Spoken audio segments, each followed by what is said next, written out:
كتاكيتنا الحلوين كتاكيت تانية إعدادي. جالكوا النهاردة في آخر درس عندنا في الوحدة الأولى أو يونت 1 لسن 3. كل سنة وانتم طيبين ورمضان كريم عليكم يا حلوين. ولو انت أول مرة تتفرج عليا متنساش تعمل فولو سبسكرايب وتبدأ تكتب لي كومنتس كده وتقولي إن انت منين. ولو بتتفرج عليا قبل كده فثانك يو بجد والله للكومنتس بتاعتكم، بجد وسطاني ومفرحاني. عايزه افكركم مره تاني ان انا هنزل لكم المنهج كله على اليوتيوب فور فري من غير اي حاجه في الدنيا، بس عشان خاطر تو اكسترا وركس، عشان خاطر نحل اكتر مع بعض ويبقى فيه متابعه ويبقى فيه امتحانات. فاحنا عاملين منصه اسمها منصه دكتور ايمان عمران، وعامله لك الترم كله من اوله لاخره ب100 جنيه بس.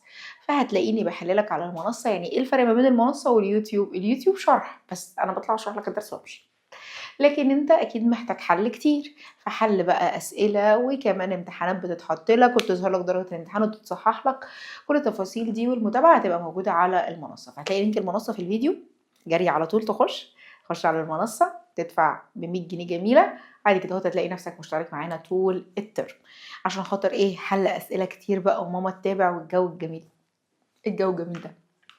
يلا بينا نبدأ الدرس بتاعنا. المعاصر الحمد لله نزل، متخافش، انا عامله لك الملخص بتاعي برده، بس انا هقراه لك من المعاصر. بعد كده تشوف الملخص بتاعنا. الملخص طبعا والPDF بيتبعت على على الشانل اللي موجوده على الواتساب، وكمان بتتبعت على المنصه وبتترفع على المنصه يعني. طيب نيجي نتكلم في الدرس الثالث بمنتهى الاختصار. هو بيتكلم على 3 حاجات. بيتكلم على حاجه اسمها بيتكلم على حاجه اسمها combustions، بيتكلم على حاجه اسمها oxidation، وحاجه اسمها reduction. بمنتهى البساطه combustion الدرس كله بيتكلم على عمليه الكومباشنز دي او عمليه الاحتراق. نيجي نتكلم على الاكسديشن والريدكشن في اخر الدرس في نهايته. فانت لو لميت الكومباشنز انت كده لميت الدرس كله. تمام؟ طب تمام، يلا بينا. الراجل بيقول لك بيقول لك ده 3 main elements that must present in the مش عارفه negations occurred and the combustion process to contain. يعني عشان خاطر عمليه الاحتراق بتاعتنا تتم فهي محتاجه كام فاكتور؟ 3 فاكتور. اول فاكتور بالنسبه لنا هو مين؟ هو الفيول. يعني ايه الفيول؟ اللي هو البنزين او الوقود بتاعنا. وعندك تاني حاجه مين؟ عندك الاكسجين، اللي هو الاكسجين الاكسجين جاز.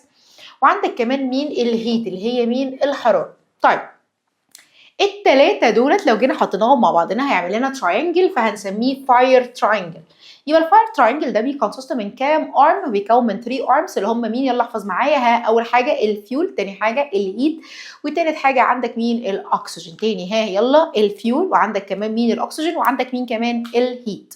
فالتلاتة دولت موجودين، ولو التلاتة دولت بقوا موجودين فهتتم عندنا عمليه المين؟ الكومباشنز بتاعتهم. طيب نبدا بقى نتكلم في الدرس على كل واحده لوحدها. يعني هتكلم على الفيول كله، بعد كده هتكلم على الاكسجين كله، بعد كده هتكلم على الهيت كله، ولو خلصتها يبقى انا كده خلاص خلصت الكومباشنز كامله. بعدها هخش لك على مقارنه بين الاكسديشن والريدكشن. الدرس انتهى.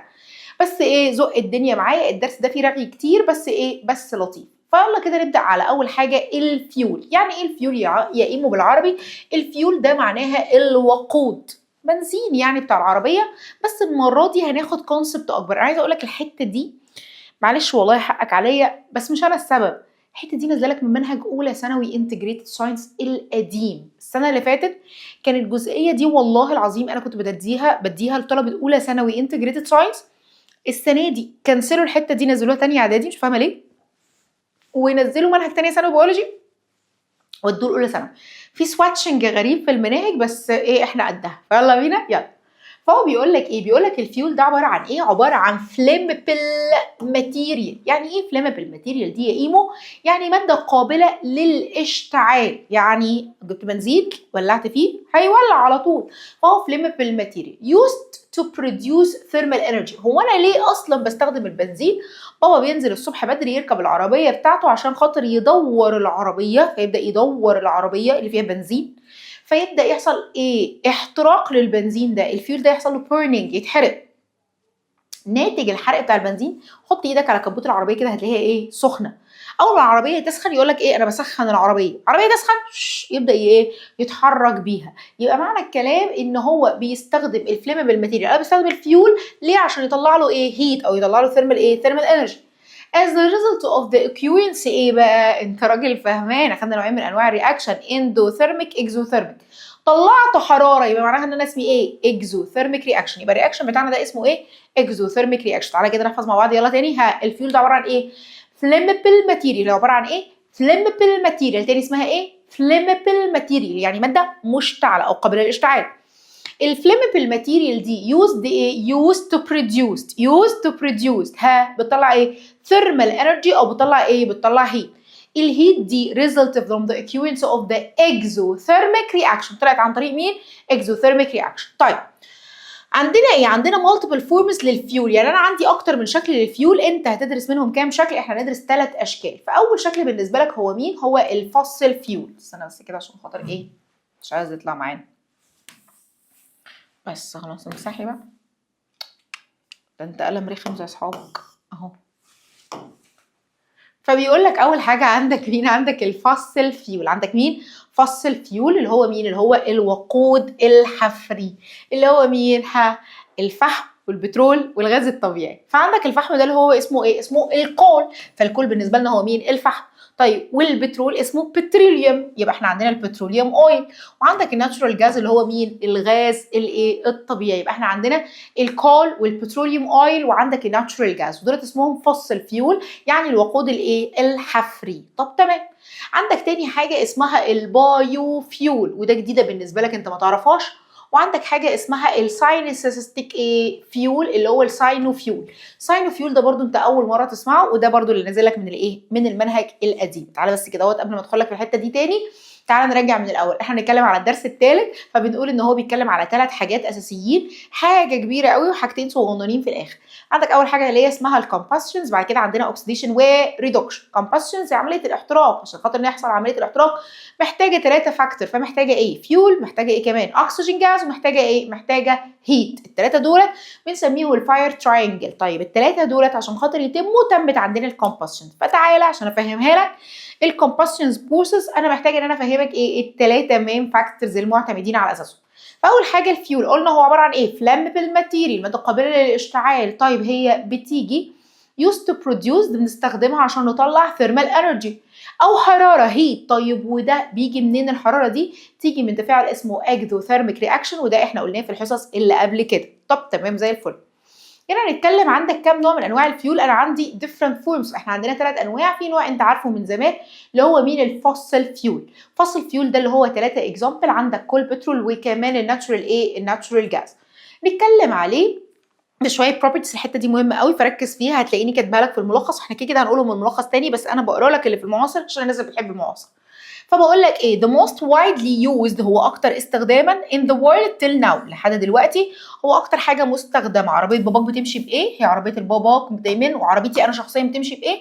بتمشي طبعا بالبنزين. في عربيات تسلا، بس ايه؟ بس احنا most widely العربيات، مثلا لو في عربيتين تسلا في الشارع، في قصادهم 200 عربيه بنزين ماشيه. بمعنى الكلام هو mostly widely used in the world till now. طيب هو رينيوبل ولا نون رينيوبل؟ لا، هو نون رينيوبل سورسز. يعني ايه نون رينيوبل؟ اقف عند الحته دي. مصدر غير متجدد للطاقه. يعني ايه مصادر غير متجدده ومصادر متجدده؟ فركز معايا في الحته دي كويس قوي. احنا عندنا نوعين من انواع مصادر الطاقه، يا اما تبقى مصادر متجدده يا اما مصادر ايه؟ غير متجدده. فالمصادر المتجدده زي مين؟ زي طاقه الشمس، زي طاقه الرياح. كل الحاجات دي مالها؟ متجدده. مش هنصحى من النوم في اليوم هنلاقيها ايه؟ هنلاقيها خلصت وانتهت. طول الوقت هي عماله بتتجدد، يعني مفيش يوم من الايام هتخلص الا لو ربنا اذن لحاجه زي كده. لكن نيجي نتكلم على المصادر الغير متجدده، فاحنا عندنا ليميتد كوانتيتي، احنا عندنا كميه محدده منهم. واحنا طول ما بنستخدم منها ايه اللي هيحصل؟ الكميه دي هتبدا تخلص ايه؟ معانا. فاحنا عندنا الفوسيل فيول بالعموم اللي هو البترول والفحم والغاز الطبيعي، دي كلها كانت عباره عن ايه؟ انت عارف هم اتكونوا ازاي؟ قصتهم كائنات حيه زمان قديمه، حصل لها ايه؟ اتدفنت على ابعاد بعيده جدا من الارض، والارض درجه حرارتها مرتفعه جدا، فبدات ايه؟ ضغط وحراره قويه، فبدات تسيح الاجسام بتاعتهم دي، واتحولت لايه؟ لفحم والبترول والغاز الطبيعي. انت لو خدت بالك من شكل الفحميه تحس انها شجره، لان فعلا الفحم جاي منين؟ من البلانتس. طيب لو البترول ده جاي منين؟ من الليفنج اورجانيزمز بودي، يعني هو كان جسم كائنات حيه ماتت ايه؟ من ملايين السنين. ايه ده؟ يعني انا دلوقتي لو قتلت لو قتلت صاحبي ورحت حطيته تحت الارض بعد شويه يبقى عندي بترول؟ لا، مفيش الكلام ده. هو محتاج مليونز من الييرز، محتاج سنين كتيره مش تستفاد حاجه، هتتسجن بس يا اخويا. فيبقى معنى الكلام ان احنا عندنا الفاصل فيول ده اتكون في ملايين من السنين. طيب هل يا ترى بقى كميه الفحم والبترول والغاز الطبيعي اللي موجودين في حياتنا مكملين معانا الى ما لا نهايه؟ لا. ايه اللي هيحصل؟ هيخلصوا، وبداوا فعلا يخلصوا. فعشان كده اسعار البنزين مولعه، وفي نفس الوقت دلوقتي بندور على مصادر متجدده. يبقى دي القصه وما فيها في قصه الرينيوبل والنون رينيوبل ريسورسز. فهو بيقول لك رغم ان الناتشورال جاز وعندك البتروليوم اويل وعندك كمان وعندك الكول، الثلاثه من المصادر اللي هي الفاصل فيول وهي غير متجدده، الا ان احنا لحد دلوقتي بنستخدمها. طيب بس لقينا لقينا بدايل. فتعالى كده نتكلم على البدائل. فعندك اول حاجه، عندك حاجه اسمها البايو فيول. صح معايا، الساينس عندك بيتقسم لاكتر من كاتيجوري او اكتر من برانش. فانت لازم تبقى عارف انت بتحب عشان خاطر لما ان شاء الله تخش ثانويه عامه او تخش بكالوريا ما انت فاهم بالظبط انت هتكمل في مجال بس باي ذا واي سواء انت سواء انت ثانويه عامه او بكالوريا، فانت اكيد انت فاهم ان في حاجه عندنا اسمها فيزيكس، في حاجه اسمها كيمستري، وفي حاجه اسمها بيولوجي. احنا دلوقتي بنتكلم على بنتكلم على البيولوجي. البيولوجي ده اللي هو علم دراسه الكائنات الحيه. فيبقى لو جبت كلمه بايو معناها ان انا بتكلم على كائن حي، فانا بقول لك بايو فيول يبقى معناها ان الكائن الحي هو اللي بيعمل لك الفيول ده، بس اهو بمنتهى البساطه. فالبايو فيول اسمه بالعربي وقود حيوي، يعني جاي من الاحياء، من الكائنات الحيه. فبنقول الاكزامبل عندنا حاجه اسمها الايثايل الكحول، اسمه بالعربي كحول ايثيلي. مش هنقول السخافه دي اللي هو عسيلي فاسمها ايثايل الكحول. تاني اسمها ايثايل الكحول، اللي هو الكحول الايثيلي ده. لو انت عايز تعرفها بالعربي بس بالانجلش ايثايل الكحول فسهله قوي. يبقى اسمه ايثايل الكحول، او بندلعه نقول له يا ايثانول. اسمه ايثانول. يبقى ايثايل الكحول او ايثانول. طب تمام. وده prepared from the plants. اهو كائن حي ده، مش كائن حي، كائن حي. rich in in the starch، يعني مليان بستارش، نشا. such as the corn plant. مين الكورن بلانت؟ اللي هو مين؟ الذره، اللي هي بوب كورن يعني. فاحنا بناخد نبات الكورن. الكورن ده بيبقى مليان بيبقى مليان، الكورن ده بيبقى مليان ستارش. يعني ستارش؟ يعني مليان نشا. طب تمام، نبدا ناخده ونبدا نطلع منه ايثايل الكحول او ايثانول. نستخدم الايثانول ده بنستخدمه as a biofuel. طب تمام، يبقى used as a fuel for cars in some countries after mixing with the gasoline. ركز في الحته دي. بيستخدموا الايثايل الكحول في بعض الكونتريز. ده؟ يعني في دول بتستخدم الباي فيول بدل الفوسل فيول. في دول دلوقتي وصلت لمرحله انها تستخدم الباي فيول بدل الفوسل فيول. شغلوا دماغهم يعني. طبعا هو ارخص بكتير لان احنا الذره على قفا من شيشين. فبيبدا يطلع الايثايل الكحول بس مش بيشتغل لوحده، فبيحط عليه جزء من مشتقات البنزين اسمها الجازولين، اللي هو الجاز يعني. فبيحط له شويه من من الجازولين ده على الايثايل الكحول وبيشغل بيها العربيات. يبقى مهم قوي اللي انا بقوله ده. طيب يا هل يا ترى ده مصدر متجدد ولا غير متجدد؟ طبعا متجدد. ليه؟ لان احنا طول ما احنا ليل نهار عارفين نزرع ذره، طول ما احنا عندنا ايثايل الكحول، يبقى ده حاجه متجدده. يبقى هو رينيوبل رينيوبل ريسورسز. يبقى تاني احنا عندنا حاجه اسمها البايو فيول، وقود حيوي مستخرج من الكائنات الحيه. عندنا الاكزامبل ايثايل الكحول او ليه دلع اسمه ايثانول. طيب وجيت وقلت لك بنخرجه من النباتات اللي مليانه بالستارش، زي مين؟ زي الكورن بلانت اللي هو نبات الذره. طيب هو رينيوبل ريسورسز. يعني ايه رينيوبل ريسورسز؟ يعني اسمه مصدر متجدد. وما انا عارفه ازرع ذره وما انا عارفه اطلع ايثايل الكحول، يعني عندي بايو فيول بنستخدمه از فيول لسام كارز، بعض انواع العربيات في سام كونتريز، في دول معينه. طيب هم بيستخدموه لوحده؟ لا، بيخلطوا معاه مشتق من مشتقات البترول، يعني لسه ما بقاش 100% بيور، بيستخدموا جزء منه اللي هو الجازولين. طب تمام، متشكرين. خش بقى على على ارقى واحلى بقى الكريمه. فده اسمه اسمه الساينوفيول. والساينوفيول هو عباره عن هيدروجين جاز. هيدروجين جاز بس مفيش حاجه تاني، اللي هو H2 which is described as the fuel of future. يعني بيقول لك ده الوقود بتاع بتاع المستقبل. زود لك حته كنت بقولها للعيال بتاع السنه اللي فاتت، كنت بقول لهم في اولى ثانوي بقى، مش انت بس بس انت خلاص قد الدنيا. فيلا احنا عندنا عندنا انواع من الهيدروجين. خلاص، هو الهيدروجين ده اصلا بيجي نتيجه عمليه الاحتراق اللي هي الكومباشنز معناها او البيرنينج. فعندك انواع كتيره. لو الاحتراق ده جاي منين؟ جاي من بنزين، فبيبقى ايه؟ فبنسميه جراي هيدروجين، اللي هو هيدروجين اصلا ملوث للبيئه وحاجه ايه؟ حاجه قذره. طيب وعندك نوع تاني اسمه البلو هيدروجين، والبلو هيدروجين ده بيبقى فيه جزء ملوث للبيئه مش كله، وانا دلوقتي اللي بشرحه لك اسمه جرين هيدروجين. جرين هيدروجين ده هنعرف ان هو زيرو بوليوشن، هو ما بيلوثش البيئه خالص، وعلى الرغم من كده هو رينيوبل متجدد وبيديني طاقه كتير قوي. فهو بالنسبه لي the future fuel، هو يا جماعه الوقود المستقبلي، لان هو هيحل لنا كل الايه؟ كل المشاكل. بيعمل كل حاجه في الدنيا انت عايزها حلوه، مفيش تلوث، بيديك طاقه، في نفس الوقت رخيص، قلب الحبيب، واكل الزبيب وكل حاجه. طيب is used as a fuel for for cars، يعني بيستخدموا ايه؟ للعربيات. والتراكس باودر ايه؟ باور، بقول لك باودر powered by ايه؟ by the cell of the hydrogen fuel cell، يعني بيقول لك بنستخدمه ايه؟ في بنزين للعربيات، وقود للعربيات، والايه؟ والتراكس اللي هي الايه؟ اللي بتاعت الكبيره، اللي هي بتبقى شايله الكونتينرز دي، خلاص. powered by the ايه؟ ده fuel cell of the hydrogen ايه؟ cells. يبقى تعالى كده ليفل الحته دي تاني. انت عندك كام نوع من انواع الفيول؟ انا عندي 3 انواع. ايه هما؟ ها يلا بسرعه قول لي. فوسل فيول، بايو فيول، وساينو فيول. الفوسل فيول كول وبترول وايه؟ وناتشورال جاز، وده نون رينيوبل، وقلت لك ان احنا لسه بنستخدمه لحد دلوقتي as a fuel. عندك البايو فيول ايثانول، وبيتختلط بالجازولين، وده بيطلع من ايه؟ من الكورن بلانت، وده طبعا رينيوبل. عندك الهيدروجين جاز رينيوبل، وده برضو ايه؟ الفيوتشر فيول، اللي هو ايه؟ اللي هو الجميل الحلو اللي مسمسم وبسكر. طيب نيجي نتكلم على ايه؟ على شويه نوتس في الحته دي. فعندك ايه؟ قال لك تعالى اقول لك ايه الفرق ما بين الناتشورال جاز والايه؟ والبوتاجاز. البوتاجاز اللي هو مين؟ مش البوتاجاز اللي هو بنكوكينج عليه اللي هو الكوكر، لا، هو بيقول لك البوتاجاز اللي هو مين؟ اللي هو الغاز اللي بيبقى موجود في الانبوبه. عارف الانبوبه مش فيها بوتاجاز؟ هو ده بقى الغاز اللي موجود فيها. فاحنا هنقول ايه الفرق ما بين البوتاجاز وما بين الايه؟ الغاز الطبيعي. فبنقول ايه؟ دي components in natural gas. the main components is the methane gas. مين الميثان جاز؟ اكتبها عندك يلا، CH4، اللي هو ايه؟ بنسبه 93%. طيب in addition of the some hydrocarbons. اقف بقى، تعالى نفهم هو مين الهيدروكربونز، لانها هتتكرر معايا كتير. Hydrocarbons they are organic compounds that contain the carbon and hydrogen element. والله العظيم بديها للعيال في اولى ثانوي انتجريتد ساينس. يلا تاني.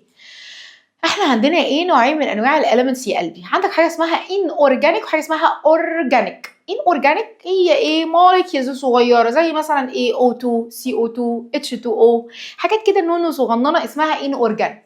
لكن لما تبقى الموليكيولز كبيره شويه ومعقده زي مثلا الستارش، الايه؟ الشوجر، الحاجات اللي هي الكبيره دي، فدي بنسميها اورجانيك موليكيولز. طيب يبقى اورجانيك موليكيولز هي موليكيولز كبيره مبدئيا مش صغيره، بس هي عندها شروط. ايه شرطها؟ لازم لازم لازم لازم يبقى فيها كربون، والكربون ازود لك حكه، لازم يبقى كربون كتير، يعني مش اقل من 3 اتومز. وكمان الكربون ده ما بيجيش لوحده ابدا، لازم يرتبط بمين؟ هيدروجين. نقول تاني احنا عندنا حاجه اسمها هيدروكربونز، اسمها ايه؟ هيدروكربونز. تاني اسمها ايه؟ هيدروكربونز. الهيدروكربونز دي بتيجي عباره عن ايه؟ مركبات اورجانيك موليكيولز. تاني عباره عن ايه؟ اورجانيك موليكيولز، اللي بيسموها مركبات عضويه. فاورجانيك ايه؟ اورجانيك كومباوندز او اورجانيك موليكيولز بتتكون اساسا من ايه؟ كربون اساسي ومعاها هيدروجين، بس كربون كتير، فلازم يبقى الكربون ده اكتر من 3. وعندك ايه؟ والكربون ما بيجيش لوحده، دايما معاه مين؟ معاه هيدروجين. ارجع تاني. ناتشورال جاز اللي هو مين؟ الغاز الطبيعي، بيتكون اساسا من غاز اسمه ايه؟ الميثان جاز، اسمه بالعربي ميثان جاز، اللي هو مين؟ CH4. بص اهي كربونايه ومعاها هيدروجين. طيب بالنسبه لنا ده كده اورجانيك ولا ان اورجانيك؟ لا، ده بالنسبه لنا ان اورجانيك. ليه؟ عشان خاطر هو كان كربونايه واحده، وايمو لسه قايله لك دلوقتي لازم يكون ايه؟ الهيدروكربونز عندها اكتر من ايه؟ اكتر من 3 كربون. شفت بقى التريك اهو، فوق. طيب نقول ايه؟ in addition of the some hydrocarbons such as the ايه؟ بروبان، وعندك البيوتان. يبقى احنا عندنا اكزامبل على الهيدروكربونز، بروبان وبيوتان، واقسم لك بالله اخوك لو في ثانويه عامه ثالثه ثانوي بياخدهم دلوقتي. يبقى اسمهم ايه؟ بروبان وبيوتان. يبقى الهيدروكربون عنده ايه؟ 2 بروبان وبيوتان. البروبان والبيوتان باجي اسالك بيتكونوا من ايه؟ هتقولي من كربون كتير وهيدروجين لينكد بالكربون، يعني كربون وهيدروجين كتير، كربون وهيدروجين ايه؟ كتير.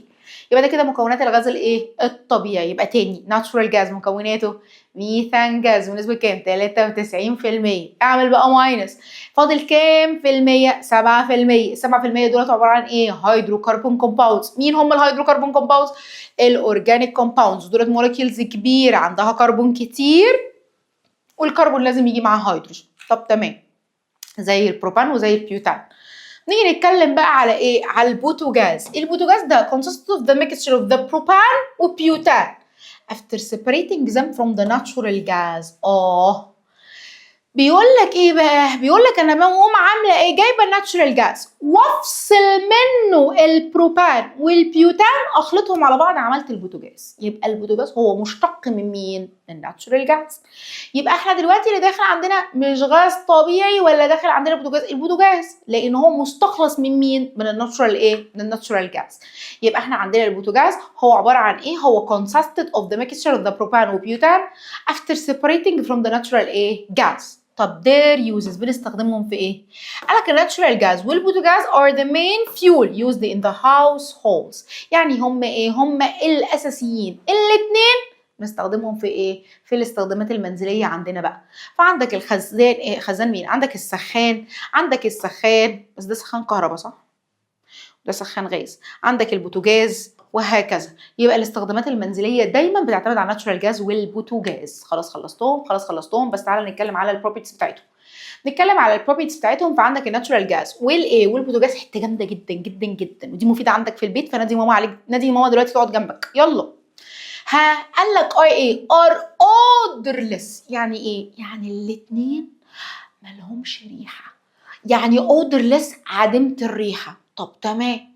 قال لك ايه؟ are very dangerous. الموضوع ده خطر جدا. ليه؟ تخيل انا عندي مواسير ماشيه في البيت عباره عن ناتشورال جاز، لو حصل تسرب انا مش هشم اصلا. او البوتاجاز انا برضو لو حصل تسرب مش هشم. في ثانيه، بس احنا لو حصل تسرب جاز احنا بنشمه. ليه؟ هقول لك. بص بقى البروبورشنالز. قال لك احنا ايه؟ accordingly a very small amount of the ايه؟ ايثانول. قال لك ايه؟ قال لك احنا عندنا في جاز معين بيكاركترايزد باي جريلك ايه؟ سميل. يعني احنا عندنا بنبدأ نحط له مادة، المادة دي عندها ريحة التوم عشان لما يحصل أي نوع من أنواع التسرب نحس بيه. سبحان الله. يعني الفكرة كلها على الذكاء إن هما الناتشورال جاز والبوتاجاز هما الاتنين أودرلس مالهمش ريحة، عشان خاطر بس نحس بوجودهم بنبدأ نحط لهم الكريليك سميل اللي هي ريحة التوم دي، الغاز اللي ريحته رطوبة. ليه؟ عشان خاطر لما يحصل تسرب نشم الريحة الوحشة اللي هي إيه ده في ريحه غاز، فتحس بيها قبل ما يحصل ايه؟ بوم ونفرقع كلنا. طب تمام. يبقى is added to them ليه؟ to able to detect any gas leak. يعني عشان خاطر لو حصل اي نوع من انواع التسرب فنبدا نبدا نشوف كثافتي measured in the case of the gas leaks. يعني لو حصل اي نوع من انواع التسرب فاحنا يبقى عندنا ايه؟ عندنا القصه بتاعتنا دي واحنا عارفين هو حصل ايه. ما هو رخم جدا. مش هيطلع طيب ولا ايه؟ طلعت اهي. يلا. طيب نيجي نتكلم في اخر حته هنا اهوت اسمها ايه؟ اسمها الكالوريفيك فاليو اوف ذا ايه؟ اوف ذا فيول. جاي من كلمه ايه؟ كلمه الكالوريز. فاحنا عايزين دلوقتي نعمل ايه؟ نعمل ميجرمنت، نبدا نقيس الايه؟ الفيول. فبيقول لك الكالوريفيك فاليو اوف ذا فيول. ففوق كده معانا. قال لك the different types of the fuel can be compared in the terms of their quality as the energy sources through the value known as the calorific of the caloric value of the fuel. طيب ودي بتميجرد باي ايه؟ كيلو جولز بير جرام. يعني كي جي بير جرام. نقولها تاني. هي ايه دي؟ انا مش فاهمه حاجه، فتعالى افهمها لك. هي الاماونت اوف ذا energy produced from the combustion of the 1 gram of the fuel in excess of oxygen. يعني هو بيقول لك ايه؟ بيقول لك هيجيب لك different types of material، يجيب لك انواع من الماتيريال معينه، زي مثلا ان انا اجيب لك ايه؟ خشب، اجيب لك ايثانول، اجيب لك ناتشورال جاز، اجيب لك هيدروجين جاز، وهبدا اولع في ايه؟ في كل واحد فيهم، بس هثبت الايه؟ الكوانتيتيز. يعني انا هجيب 1 جرام من كل كميه، فهجيب ايه 1 جرام مثلا من ايه من الوود، 1 جرام من الايثانول، 1 جرام من الناتشورال جاز، وهبدا اولعهم فيهم. اولع فيهم في ايه 1 جرام اوف ذا فيول ان ذا اكسس اوف ذا ايه اوف ذا اوكسجين جاز، يعني في حاله توافر الاكسجين جاز. خلاص تمام، ولعت فيهم. هيبدا يطلع ايه انرجي. الانرجي هتتقاس بالايه بالكيلو جول بير جرام، كيلو جول بير جرام. وبناء على الانرجي اللي طالعه دي هنبدا نحدد ايه كميه الطاقه المنطلقه من كل واحد، ودي هنسميها ايه هنسميها الكالوريفيك فاليو اوف ذا فيول. هنسميها ايه كالوريفيك فاليو اوف ذا فيول. يبقى الكالوريك فاليو اوف ذا فيول هي عباره عن اماونت اوف انرجي، هي كميه الطاقه اللي ببروديوس اللي بتطلع عن طريق ان انا عملت كونسامشن ل 1 جرام من الفيول في اكسس اوف اوكسجين، في كميه كبيره من الاكسجين. جبت مواد كتيره 1 جرام من كل واحده وبدات اولع فيهم في وجود مين اكسجين، هيبدا يطلع انرجي، طاقه بتتقاس بالكيلو جول بير ايه بير جرام. يبقى كيلو جول بير ايه بير جرام. طب تمام زي الفل. opposite table illustrated القصه بتاعت الكالوريفيك ايه values of the some different types of the fuel according to the showing data in the clear that. بص لي كده، اول واحده الخشب طلعت 20، الايثانول طلع 30، الناتشورال جاز طلع 50، الهيدروجين جاز طلع كام 143. يبقى مين اشهر كتكوت فيهم هيدروجين جاز. عشان كده بقول لك الكالوريفيك ايه value of the hydrogen fuel is the highest compared with the other types. عشان كده فاكر لما كنت بهزر معاك فوق وقلت لك عليه اللي هو مين اللي هو الساينو فيول، قلت لك الهيدروجين جاز هو ايه ده فيول اوف فيوتشر، يعني هو الجاز المستقبلي. ليه؟ ما بيلوث البيئه، بيطلع لنا اعلى كالوريفوليك فاليو، يعني هو اعلى واحد بيدينا طاقه، مش بيلوث بيئه، الدنيا حلوه جدا ومتجدد، عشان كده حلو ومسمسم وبسكر. وصل لك كده الكلام؟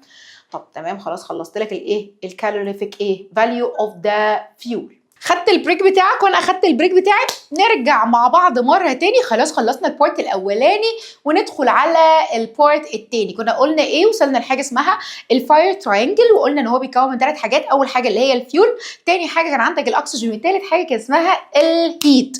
خدنا الفيول وحفظناها ورتبنا كل الكلام، فعايزاك تحفظها كده كويس قوي عشان خاطر احنا عندنا حصه اسئله. هفكرك مره تاني ان انا عامله لك الترم كله من اوله لاخره على ايه على المنصه بتاعتنا، اسمها منصه ايه دكتور ايمان عمران. كان نفسي والله اسميها ايمو بس ما سميتهاش، ما ينفعش، فاسمها دكتور ايمان عمران. هتخش تلاقي اللينك بتاعها في الديسكربشن بتاع الفيديو ده، تلاقي اشتراك الترم كله ب 100 جنيه، تلاقيني بحل معاكم نتشقلب. تمام يلا بينا نيجي نتكلم على الاكسجين جاز، حته تحفه تحفه تحفه. يلا بتكلم معاك بقول لك ان الاتموسفيريك اير از كومبوزد اوف ذا ميكستشرز. يعني ايه؟ ان عندك الهواء بيتكون من ايه؟ من ميكستشر اوف ذا جازز. يعني بيتكون من ايه؟ بيتكون من خليط من الجازز. روح نبص هناك كده على قطعه البيتزا دي. فاحنا عندنا ايه؟ عندك الايه الاتموسفيريك اير اللي هو الغلاف الجوي بيتكون من نيتروجين جاز، والنيتروجين جاز ده نسبته قد ايه؟ نسبته 78%. يعني نسبته ايه؟ نسبته 78%، ودي بالنسبه لنا كبيره قوي، يعني بتساوي تقريبا 4/5 من حجم الايه الهواء في العموم. وعندك نسبه الاكسجين جاز كام؟ هو ده اللي انا عايزاه اصلا 21، اللي هي بتساوي 1/5. يعني ايه 1/5؟ يعني بتساوي خمس حجم مين؟ خمس حجم الهواء. انا بس كده ايه عشان خاطر انت ما تتلخبطش وتتوه ايه الحاجات اللي انا عايزاها. فانا عايزه النسبه دي اللي هي 21 هنحتاجها في الاسئله، اكتبها عندك 1/5. يعني ايه 1/5؟ يعني خمس حجم الهواء، اللي هي كام؟ اللي هي 21. اوكي. وعندك الاذر جازز، لو جيت حسبت ال 78 مع 21 هتلاقينا ايه؟ وصلنا ل 99%. ففاضل لي 1%، فال1% دولت اذر جازز، ما بين كربون دايوكسيد جاز وما بين ارجون جاز، ما بين هيليوم جاز.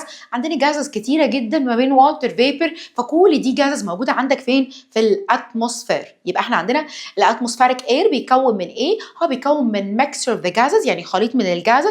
اكبر جاز فيهم اللي هو النيتروجين جاز نسبته 78%. وعندك الايه الجاز الثاني في الترتيب او في الحجم هو الاكسجين جاز البطل بتاعي. يلا نسبته قد ايه؟ قلنا 21. وخلاص احنا عدينا الحته دي بقى. الاتموسفيريك اير كومبوزد اوف ذا ايه ميكستشر اوف ذا سيفرال جازز. عشان illustrated فعرفنا ان النيتروجين جاز 78، ان الاكسجين جاز 21، وعندك الاذر جازز كام؟ 1%. طيب when the paraffin oil candle is lit with the atmospheric matchstick and placed under the glass bill door. بص كده احنا عندنا ايه؟ عندنا paraffin candle اللي هي الشمعة، بس شمعة معمولة من ايه؟ من حاجة اسمها زيت البارافين اللي هو بارافين بالعربي يعني. المهم يعني جبت بيل جار، جبت كده ايه حاجه عامله زي ايه زي الجرس كده، قلبناها خلاص بوله كده يا حبي، بس ايه من الازاز عشان نشوف اللي جوه، وعملنا ايه قلبناها على الشمعه، بعد شويه يحصل لها ايه هتطفي تيرن اوف. طيب هل يا ترى هي هتطفي ليه؟ فاحنا عندنا اهو الاوبزرفيشن المشاهده ان هي يحصل لها ايه الفليم جوز اوت، يعني هتطفي افتر فيو ايه فيو مينتس. طب هي هتطفي ليه؟ اكسبلانيشن عشان خاطر هي جوز اوت عشان الاماونت اوف ذا اوكسجين انسايد ذا بيل جار is a consumed completely، يعني كميه الاكسجين اللي جوه البيل جار، لان احنا البيل جار ده فيه نسبه 100% منين من الهواء، الجاز الوحيد اللي بيهلب ان بيرنينج هو مين؟ هو الاكسجين جاز. فبالتالي احنا عندنا ال 21% اللي كانوا موجودين جوه في البيل جار كلهم consumed، كلهم استهلكوا، فبالتالي الشمعه حصل لها ايه؟ حزينه زعلانه اتطفت. واصل كده الكلام؟ طب تمام، يبقى احنا عندنا استنتجنا ان الاكسجين is the main element for the ايه consumption process، يعني هو مهم جدا عشان عمليه الايه الكومبشن. فيجي اسالك بقى هو مين الكومبشنز بقى اللي انا عماله بتكلم فيه من الصبح ده؟ فتعالى الكومبشنز هي عباره عن ايه؟ عباره عن بروسيس بيحصل فيها combination of the fuel with the oxygen which is usually combined by emission of the heat والlight or both of them. تاني يبقى ايه هي عمليه الكومبشن؟ كومبشنز اللي انا الصبح عماله اتكلم فيها. فالكومبشنز هي عباره عن combination، معلش حقك عليا في النطق، يلا كومبشنز هي عباره عن ايه؟ combination. combustions يعني ايه؟ combination. عمليه الاحتراق هي عمليه الايه؟ combination. يعني ايه كلمه combination؟ اتحاد. اتحاد مين؟ اول واحد مع تاني واحد، الفيول مع الاكسجين جاز. لازم الفيول عشان خاطر يتحد يبقى موجود مين؟ اكسجين جاز. فقال لك الكومباينيشن بتاع مين؟ بتاع الفيول مع الاكسجين جاز، وده usually combined، ده طول الوقت بيبقى مصاحب ليه، يطلع ايه؟ يطلع لايت، يطلع هيت، او يطلع الاثنين، يطلع لايت او يطلع هيت او يطلع الايه؟ الاثنين. طب تمام زي الفل، نكمل لحد دلوقتي الدنيا ايه؟ لطيفه لذيذه. حته كده جو ايه؟ جو رمضان ستايل. يلا اكتر حاجه انت بتحب تعملها في رمضان، نولع صواريخ، نبدا نفرقع بومب في راس بعض، وكمان نعمل ايه؟ نبدا نولع. امهات وهي بتتفرج عليا تخاف عليا من عيالها، ما تعملش كده قدام ماما، اعملها عادي من ورا ماما. فهتجيب سلك المواعين، يا لهوي على المتعه. عارف الحركه دي؟ تولع في هدومك وتولع في الشارع وهتضرب حته علقه، بس هتكون انبسطت، فاعملها حلوه. طيب هنجيب ايه؟ هنجيب a piece of the steel ايه؟ steel wall اللي هي السوكينج باد، اللي هي مين؟ سلك المواعين. هنبدا نبورن it in the atmospheric air او في pure oxygen. يعني ايه؟ هبدا اولع سلك المواعين في الهواء اللي هي الحركه الجميله دي، او هبدا اجيبه ايه في جار وهحطه في ايه في اكسجين جاز بس. يعني ان هوت نسبه الايه الاكسجين 21%، اما نسبه الاكسجين ان هو كام؟ 100%، عشان بقول ايه بيور اكسجين. طيب تعالى كده بص ايه اللي هيحصل، فتفتكر بعقلك مين هيولع معاك اكتر؟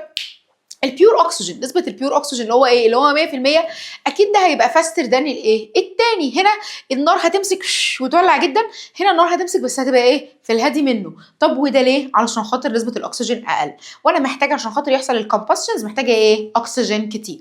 فبيقول لك الستيل وول ايه burnt in the pure oxygen faster than الاتموسفيريك layer. ليه؟ due to the high concentration of the air of the pure oxygen compared with the concentration of the atmospheric air and the rate of the combustion increase by increasing the concentration of oxygen. يعني العلاقه ما بينهم مالها is directly proportional. يعني ايه directly proportional؟ يعني لما نسبه الاكسجين بتزيد، لما عمليه الكومبشنز بيحصل لها ايه؟ بتزيد هي كمان. طيب ابتدى يقول لك ايه كمان؟ experiment تاني. انا عندي 3 identical ايه burning candles، يعني انا عندي 3 ايه شمعات were placed in the 3 containers. one of these ايه containers was left open، واحده منهم سبناها مفتوحه اهي. طب تمام.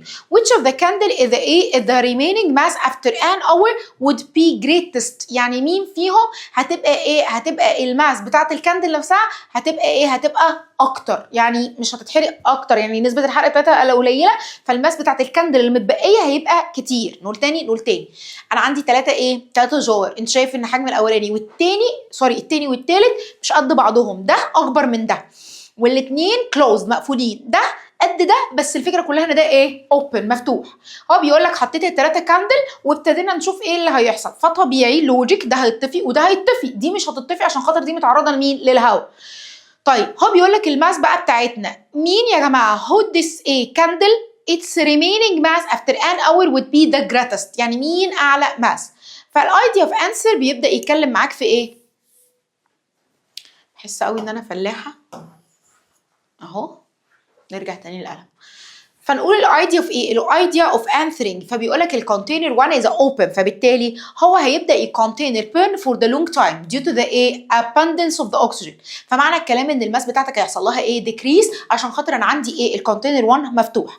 يبقى معنى الكلام نقول تاني انا هستبعد اول واحد. ليه؟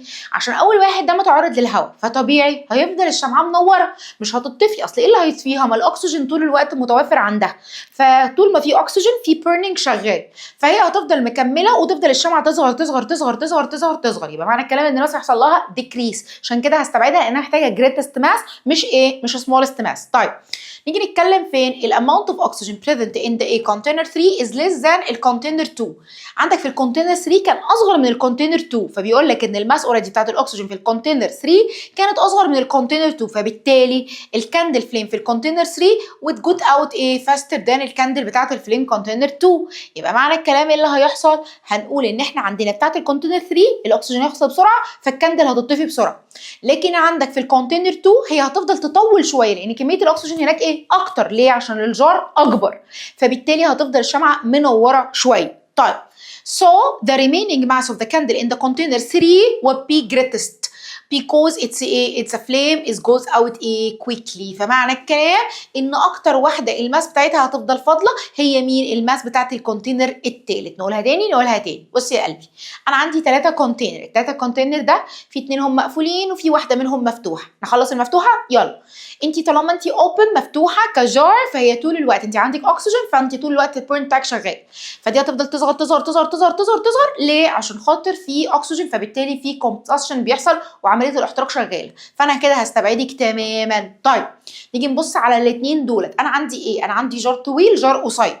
الجار القصير ده معناها ان كميه الاكسجين مالها قليله، فبالتالي البيرن هيحصل له ايه؟ جوز اوت، يعني هتطفي بسرعه الشمعه وبالتالي الماس بتاعت الشمعه هتفضل ايه؟ كبيره، يعني الشمعه هتفضل بحالها. ليه؟ عشان خاطر هتطفت بسرعه لان نسبه الاكسجين قليله. طب هنا هوت لا، نسبه الاكسجين الموجوده هنا هوت اعلى لان الكونتينر اكبر، فبالتالي الشمعه هتفضل وقت اطول، فبالتالي هيتحرق منها حته، يبقى دي هتبقى طويله، دي هيتاكل منها حته صغننه. يبقى مين اكتر ماس هتفضل موجوده؟ هي الكونتينر مين؟ الكونتينر 3. وده ليه؟ عشان كميه الاكسجين اللي كانت عندها حبه نونو، فالحبه النونو خلى ايه؟ خلى الشمعه تفضل زي ما هي ما اتحرقتش. طيب شكرا جدا جدا، خلصناها. بحارب. طيب بنزين بيرنر، يعني ايه بنزين بيرنر؟ بص الحته دي والله انا شايفه انها رغم انها متخلفه تافهه بس انها ايه؟ ملهاش لازمه، بس انها مهمه. فازاي؟ تعالى نفس. يلا اوريكم حاجه عشان تعرفوا ان احنا في رمضان. بصوا انا في عندي طالب في السنتر بس ده في تانية ثانوي. بصوا جايب لي ايه؟ قطايف، دي مش امي اللي عاملاها لي. وعامل ايه؟ وعامل كنافه، بس بص فحمه، عامل فحمه كنافه، دقت منها واحده طعمها وحش قوي بس مش هينفع اتكلم كده عشان هو حبيبي. طيب عشان تعرفوا ان احنا في رمضان فايبس. العبايه، السكارف، اموره كده ازاي؟ لغيني بقى اتكلم معايا كده في الكومنتس، قولي اوف جمدان كده. يلا نيجي نتكلم في مين؟ في بنزين بيرنر. ايه بنزين بيرنر ده؟ بص اسمه بالعربي لهب بنزين، اقسم بالله. نرجع للانجلش تاني، ده حبيبنا. بنزين بيرنر ده بيقول لك the flame of بنزين بيرنر resulted from the combustion of the mixture of the gases. خلاص fuel and oxygen. يعني ايه؟ يعني انا عندي الفيول هيتحرق مع مين؟ مع الاكسجين، فتعالى كده عشان هو كده مسلف عشان كده جبنا البنزين بيرنر. طيب البنزين بيرنر ده انت مكانك فين اصلا؟ ده موجود عندنا في المطبخ؟ لا، ده موجود في اللابوراتوريز. يعني موجود فين؟ في المعامل. يعني انت معمل المدرسه بتاعك، هقول لك انت اكيد عارف الحوار ده اقسم بالله. معمل بتاع المدرسه، سواء انتوا مدرسه بقى ايه الدنيا لطيفه وفلافي تدفعوا لها فلوس كتير، او المدرسه اللي هي بالحبيني دي. فلو المدرسه ايه؟ المدرسه اللي هي بفلوس كتير، هتروح تلاقي عندك في اللاب هتلاقي ايه؟ هتلاقي عندك بنزين بيرنر اللي هو اللهب ده اللي بقى موجود وعنده خرطوم دايما بيبقى لونه احمر ده. طيب لو انت المدرسه على الله ان شاء الله برضو هيبقى تلاقي البنزين بيرنر ده ايه؟ هتلاقي البنزين ده بيرنر موجود. تلاقي العيال اول ما تيجي تخش المعمل جري اوتوماتيكلي كده، فبيجروا يروحوا يفتحوا المباحث هناك. طيب احنا بقى عشان خاطر المدرسين عارفين ان ايه؟ ان الطلبه دي ممكن تودينا في 60 داهيه، فهم بيقفلوا الايه؟ المحبس العمومي عشان خاطر ما يولعش ايه في القصه. فتلاقيه لما يجي يعمل تجربه عندك يبدا يفتح الملمس اللي ايه العمومي في حته معينه اللي هو واقف عندها، ما بيفتحش الباقيين، لان هو عارف ان انت ايه، ان انت بتبدا تلعب في الحنفيات وتلعب في البنزين بيرنر، وده الطبيعي قوي. طيب فالبنزين بيرنر ده موجود فين؟ used in the source of the heat في اللابوراتوريز، يعني موجود في المعامل اللي هي بتاعت المدارس والحاجات الجميله دي، طبعا موجوده في ايه، في كل المعامل يعني. طيب the color of the flame of the Bunsen burner varies. هي دي الحته بقى اللي ايه اللي انا عايزاك تركز فيها، عشان دي اللي هتيجي فيها الاسئله. بيختلف according to the amount of the oxygen of، يعني بيقول لك لون الفليم اللي خارج، لون اللهب اللي خارج بيختلف على حسب كميه الاكسجين. كميه الاكسجين كبيره ولا كميه الاكسجين صغيره؟ طب ازاي؟ تعالى نلعب مع بعض. بيقول لك بقى if the amount of oxygen limited، يعني ايه الكميه بتاعت الاكسجين limited؟ ازاي؟ بص، ادي البنزين بيرنر اهو، هتيجي تبص على الحته بتاعته اللي تحت هتلاقي فيه خرم، روح هناك بكره كده في المدرسه وبص، تلاقي فيه خرم كده صغير. تمام. انا بقى كمدرسه عايزه اشغل البنزين بيرنر ده، فهقول ايه بقى؟ هقول لك لو انا عايزه البنزين بيرنر الحرق بتاعه او الايه الفليم بتاعه لونه يلو، خلاص، فمعناها ان انا عايزه كميه الاكسجين تبقى قليله، فبالتالي بقوم قافله الايه، قافله الفنت اللي تحت ده، فبحيث ان كميه الاكسجين اللي تخش تتحد مع الفيول تبقى ايه، تبقى قليله، فبالتالي يحصل incomplete burning، يعني يحصل احتراق غير كامل، فيطلع البنزين فليم لونه يالو، يعني يطلع لونه ايه، اصفريقه. طب تمام زي الفل. ان انا بقى عملت ايه؟ لا، انا عايزه البنزين بيرنر يبقى اقوى، فانا عايزه كومبليت بيرنينج، فيبقى طالع عندك الفليم لونه بلو، النار تطلع لونها ازرق. طب وده ليه؟ لان انا بفتح الفنت اللي تحت، فبالتالي بيتحد كميه كبيره من اكسجين مع الفيول اللي جوه، فيطلع لك الفليم لونه ايه، لونه بلو، لان حصل كومبليت ايه، كومبليت كونسامشن. اقولها مره تاني، بص بقى ركز معانا، احنا عندنا حاجه اسمها بنزين بيرنر. طيب البنزين بيرنر ده اللي هو مين؟ قلنا ان البنزين بيرنر ده حاجه بنستخدمها في معامل ايه، بتاعه المدارس او في العموم في اللابوراتوريز. طيب ده بيختلف لون الفليم بتاعها على حسب كميه الاكسجين اللي داخله لها، فاحنا عندنا لونين، يا اما يلو يا اما بلو، يا اما يلو يا اما بلو. يلو لما تبقى ليميتد كوانتيتيز من الايه، من الاكسجين. طب وبلو لو احنا عندنا ايه، كميه كبيره من الاكسجين. طيب ازاي؟ انت عندك في فتحه كده تحت الزرار، يعني الزرار بتاعها كده بكره، بتبدا تفنت ايه ليها، يا اما تفتحها يا اما تقفلها. فلو انا فتحتها معناها ان انا دخلت اكسجين كتير اتحد مع الفيول، فعمل ايه، فعمل كومبليت بيرنينج، يعني عمل احتراق كامل، فيطلع اللهب لونه بلو. طيب امتى يلو؟ لا، لما انا قفلت الفنت، فعندك كميه الاكسجين اللي طلعت اتحدت مع الفيول كانت قليله، فبقى لونه يلو. خلاص خلصته؟ خلاص ايه، خلصته. طيب ناقص لي اخر واحده اللي هي مين؟ اللي هي الهيت. افكرك تاني، احنا بنتكلم على الفاير تراينجل. فانت كان الفاير تراينجل كان بيكون من 3 حاجاتها، الفيول شرحناه، تاني حاجه كانت مين؟ كانت اكسجين شرحناها ولميناه ما فيهوش اي حاجه. طب وايه اخر حاجه بالنسبه لك هي مين؟ الهيت. نخلصها نكون خلصنا الحته دي، اديك كومبير ما بين الاكسدكشن والريدكشن، ونقوم رايحين بالزغرطه كلنا. خلاص خلصنا ايه، يونت 1 كامله. يلا نتكلم على مين؟ نتكلم على الهيت. يعني ايه هيت؟ حراره. وانا ماتش ستيك اذا ايه، استراكت اجينست ذا رف سيرفيس، ايه اللي هيحصل؟ فالراجل بيقول لك لو انت جبت كبريتايه، الكبريتايه دي ولعتها، طيب اروح اجيب كبريت من بره؟ مش هينفع. فانا عندك ايه، هات الكبريت من عندكم في المطبخ، بس ما تقولش لمامتك ان انا اللي عملت لك، انا قلت لك كده، بس جربها عملي، بس حاسب تولع في نفسك او تولع في الشاشه، استخدم عقلك شويه. هتجيب كبريت، انت بتعمل ايه عشان تولع الكبريت؟ بتقوم عامل فراكشن، بتحك الكبريت فين؟ في رف سيرفيس، فلما تعمل الشطه دي يحصل ايه؟ يتولد هيت، حراره. اما امك تقفشك، لا دي تجربه، بس ما تجيبش سيرتي. طيب فنقول ايه بقى؟ when the matchstick is struck against the rough surface، لازم ابقى ماشيه في العكس. فده بص ايه ده، friction direction، يعني انا كنت اتجاه الحك بتاعي الناحيه دي، فهو ايه، الناحيه الثانيه. طب تمام، ادي الماتش هيد وشكله، فلما اجي احكه في ايه، في رف سيرفيس، فيبدا يتولد الايه، الحراره اللي احنا بنتكلم فيها. فبيقول لك بيكود ذا فريكشن اهو ليه بيولع؟ ليه بيولع لما تيجي تعمل ايه، لما بتحكه كده في ايه، في رف سيرفيس. هشرب ده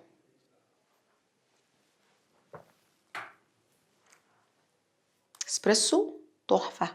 اسبريسو الساعه كام بقى؟ 12:30 بالليل. النيرفس سيستم بتاعي بيستغيث مني. يلا فبنقول ايه بقى when the matchstick is struck against the rough surface اللي بيحصل. فبنقول because the fraction regenerated او generated the heat necessary to start الايه الاكزوثيرمال chemical reaction اللي هو اسمه ايه الcombustion reaction.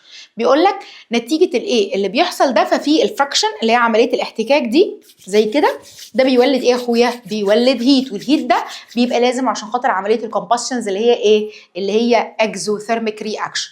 عبيطه سهله مفيهاش حاجه. طيب الفيول doesn't begin to burn until it reaches the specific temperature known as ignition point. اقف عند الاجنيشن بوينت دي مهمه جدا جدا جدا. يلا الحته دي هنتكلم فيها في الاجنيشن بوينت كتير قوي. يعني ايه اجنيشن بوينت؟ بص يا حبي انا اتفقت معاك وقلت لك ان الكومباشنز مش هيحصل الا في وجود الاكسجين صح؟ طب الكومباشن مش هيحصل غير في وجود الاكسجين ولما يوصل لتمبريتشر معينه يعني يوصل لدرجه حراره ايه؟ معينه.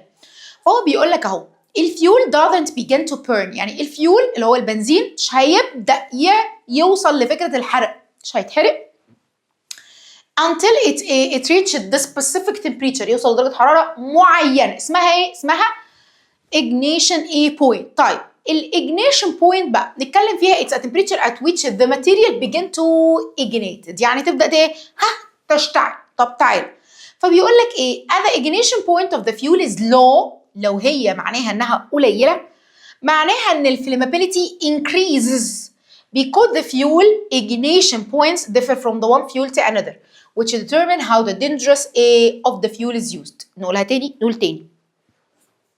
انا عندي بنزين مش هينفع يولع الا لما يوصل لسبيسيفيك تمبريتشر بنسميها اجنيشن بوينت.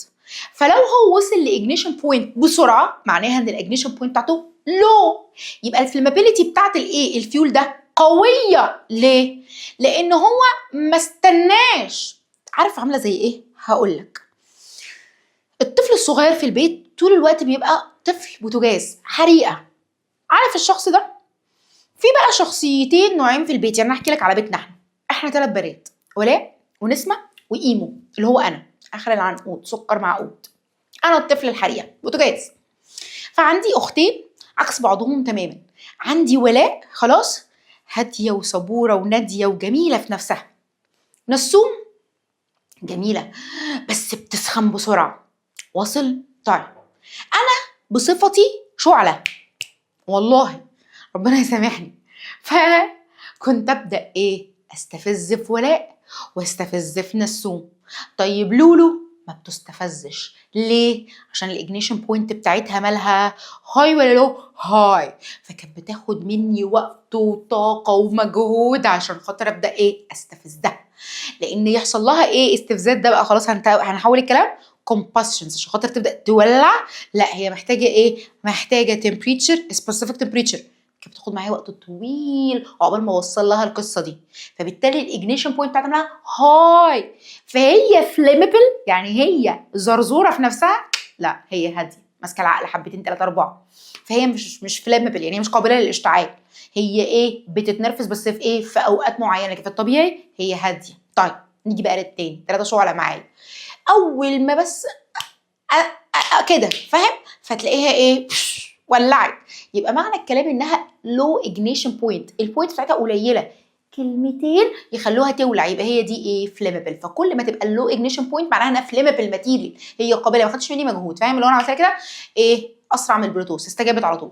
لكن الثانيه دي هاي اجنيشن يعني ايه واخده وقت طويل وفرهده كتير عشان خاطر بس تستفز. وصل لك كده الفكره؟ طيب يبقى احنا عندنا الاجنيشن بوينت فيول اوف ذا لو لو هي قليله معناها الفليمابيليتي انكريسز. ليه؟ عشان خاطر الاجنيشن بوينت بتختلف من فيول لانذر وده بيخلينا نعرف ما مدى خطوره الفيول ده. لا يا جماعه ده خطر لكن ده ايه مش خطر. عشان كده تلاقي ايه تلاقي دايما مكتوب لك كده بروكوشنز مواد قابله للاشتعال. فيعني موضوع ايه خطر. طيب قال لك ايه ذا كويستشنز والانسر بتاعه السبستانس اكس as الاجنيشن بوينت بتاعتها 45 سيليسيوس and the substance Y الاجنيشن بوينت بتاعتها 300 سيليسيوس. دي 45 ودي كام؟ ودي 300 يعني دي ايه؟ يعني دي low ignition point معناها انها ايه فليمبل، ودي ايه ودي هاي اجنيشن بوينت، يعني دي معناها ايه بارده. طيب which substance اهو ignites faster اللي هي ام 45 طبعا.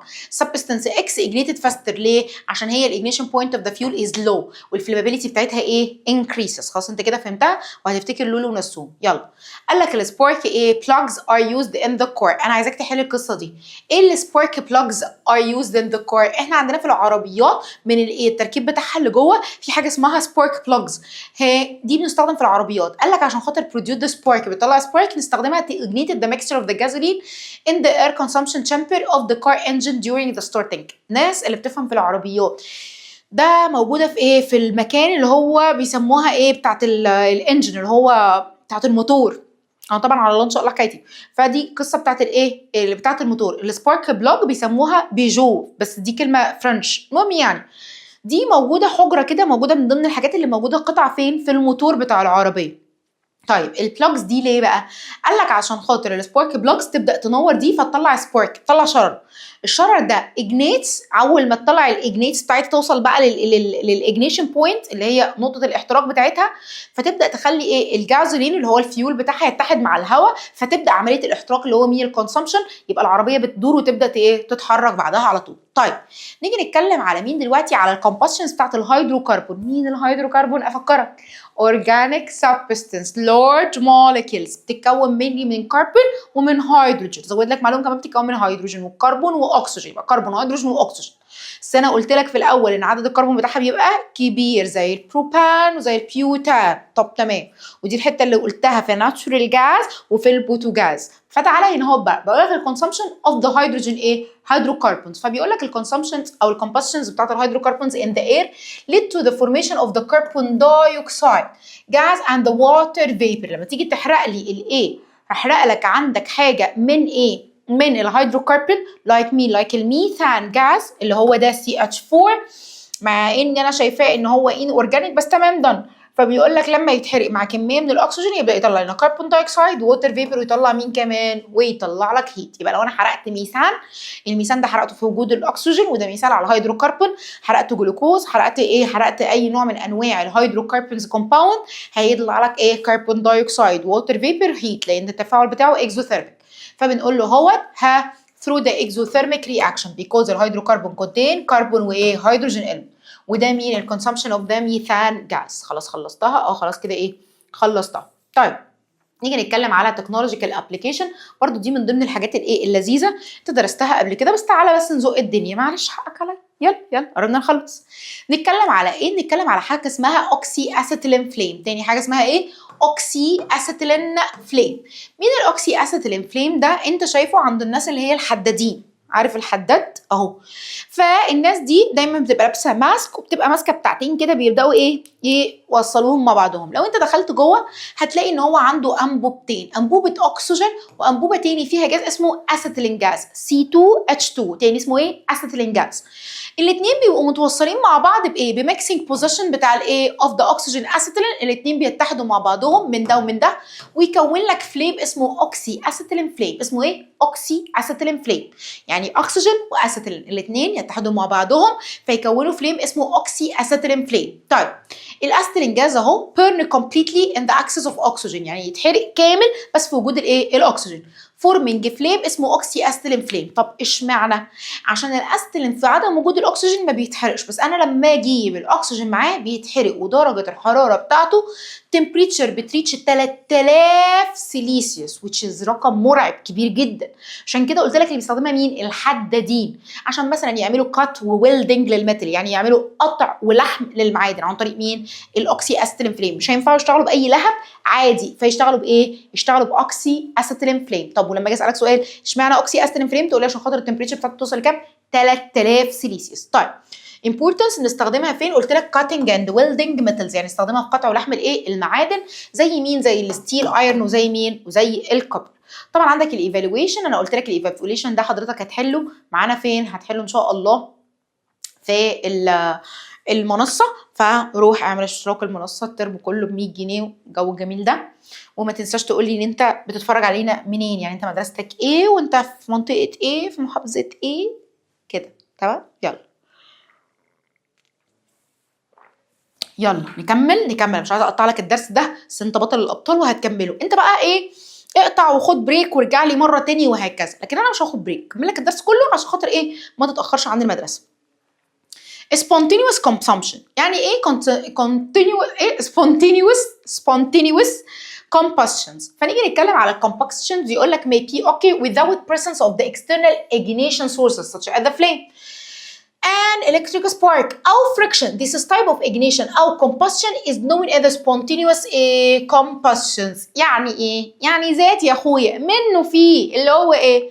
بيقول لك أنا ممكن أعمل لك combustions may occur without the presence. يعني ممكن أعمل لك combustions من غير external ignition source. يعني انا مش محتاجه اصلا مصدر للاجنيشن سورس دي. اول حاجه زي مين؟ زي الفليم او الالكتريك سبارك او الفراكشن، انا مش محتاجه كل الكلام ده. ففي الوقت ده لو حصل الكومبشنز من غير مصدر للاجنيشن فده يبقى اسمه spontaneous combustion. تاني يبقى اسمه ايه؟ spontaneous combustions اللي انا قلت لك ذاتي يعني.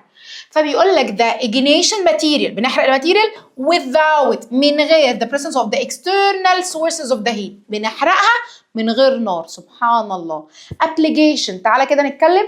فبيقول لك ايه؟ ignition of the glycerine by the potassium permanganate. الجليسرين بتاع القشف هنحرقه في وجود البوتاسيوم بوتاسيوم بيرمنجانيت. ده عباره عن كيميكال رياكشن. فبص لي، بنجيب البوتاسيوم بيرمنجانيت. البوتاسيوم بيرمنجانيت ده ايه؟ ده كيميكال سبستنس. طيب جبتها لونها بنفسجي. عارف انا بس ايه، عارفه ان انتوا مش معاصرين الحدث ده، بس هتلاقي تيتا عارفاه مثلا، ماما عارفاه لو ماما كبيره شويه، اكيد ماما من سني فاكيد هي هتبقى عارفاه. في حاجه زمان اسمها مسه زرقاء.